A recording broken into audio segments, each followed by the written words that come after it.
Bonjour Patrick, comment tu vas? Ça va bien? Oui, Je merci Mohamed. je te laisse te présenter, Oui, de me dire depuis combien de temps tu es là et quelle association tu représentes. Voilà. oui. Donc, bonjour à chacun. Et je suis fais partie un petit peu des anciens là, de la Villeneuve, parce que je suis sur le quartier 2 de la Villeneuve depuis les années, je pense, 78. C'est-à-dire que la place des Gérants n'était pas encore construite à l'époque. Et depuis, ben, le quartier s'est beaucoup peuplé et puis a beaucoup évolué. Voilà.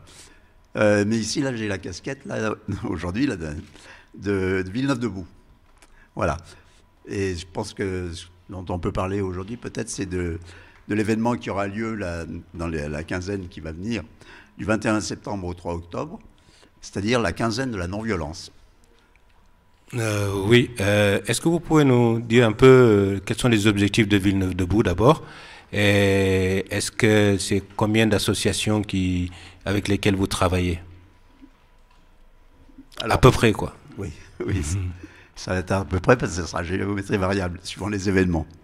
Villeneuve-Debout, ça s'est construit déjà dans les années 2013, 2012, 2013.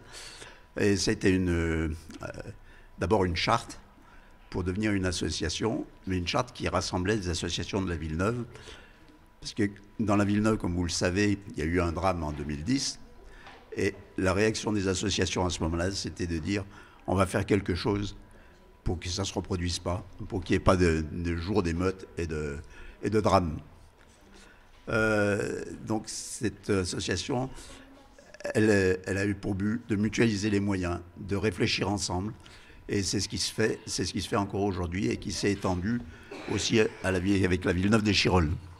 Parce que comme vous le savez aussi, en 2012, il y a aussi un drame qui a marqué profondément nos deux Villeneuve, nos deux communautés. Parce qu'on fait quand même une sorte de grande famille multiculturelle, avec quand même beaucoup d'habitants, beaucoup de différences.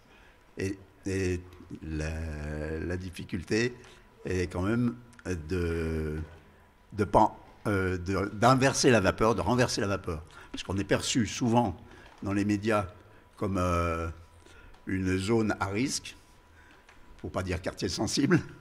Et notre objectif, c'est quand même de montrer que la violence existe, certes, mais qu'il y a aussi beaucoup d'acteurs dans nos quartiers qui travaillent à mettre une petite goutte dans l'océan de la violence, justement pour que les choses s'inversent.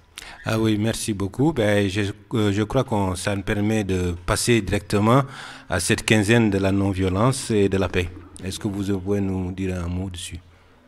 Alors, il y aura deux lieux principaux.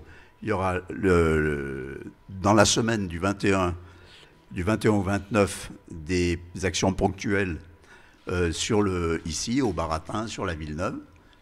Et dans le samedi, le 2 octobre, le samedi 2 octobre ou 3 octobre, je n'ai pas la date sous les yeux, ça sera plus centré sur Échirolles, autour du parvis de la butte d'Échirolles.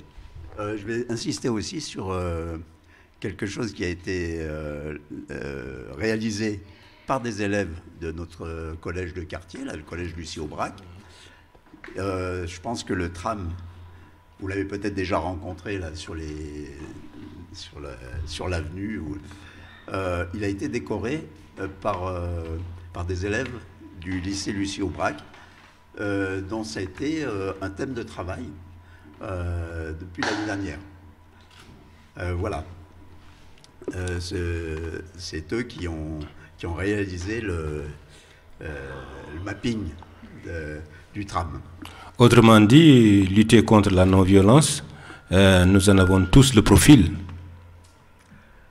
Je pense que c'est à la portée de chacun de faire un petit peu, et à commencer par apprendre aussi à communiquer de façon non violente.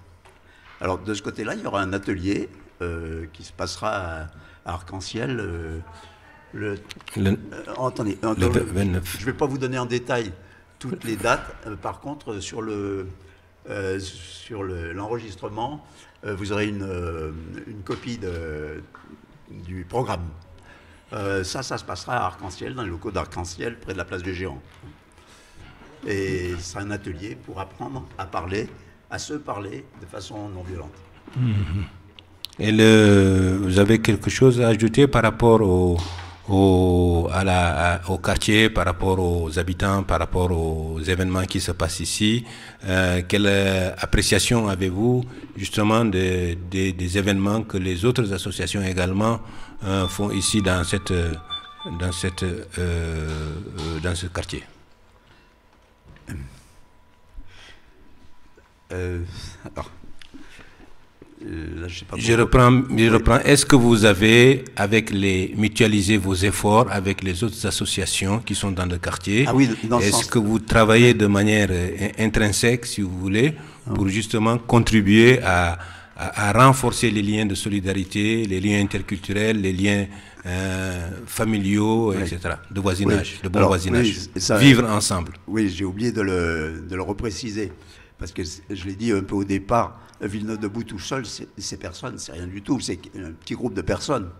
Par contre, Villeneuve-Debout, selon sa charte, c'est quand même mettre en commun tous les efforts qui se font dans une association ou dans une autre.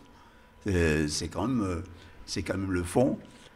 Cette quinzaine pour la non-violence mobilise beaucoup de monde.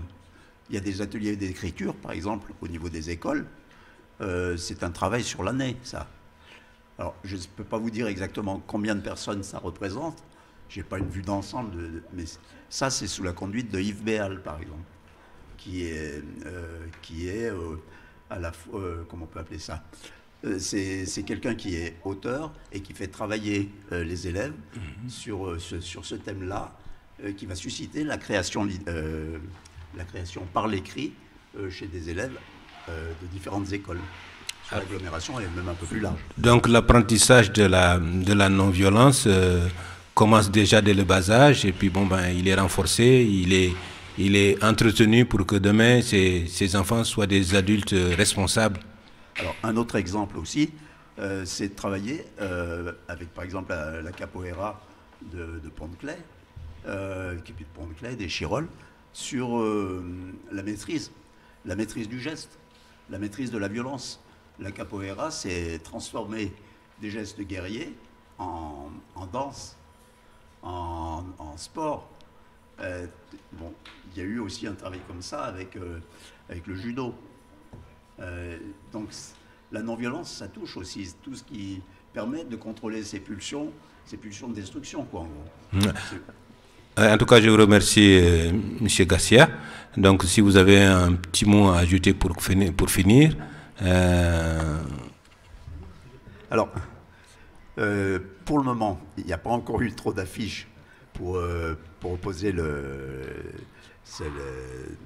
détail, dans le détail, les différents temps forts. Ce que je vous invite, c'est d'abord à lire les affiches qui seront posées et puis à vous renseigner aussi sur les réseaux. Voilà. Ok, je vous remercie beaucoup. Merci.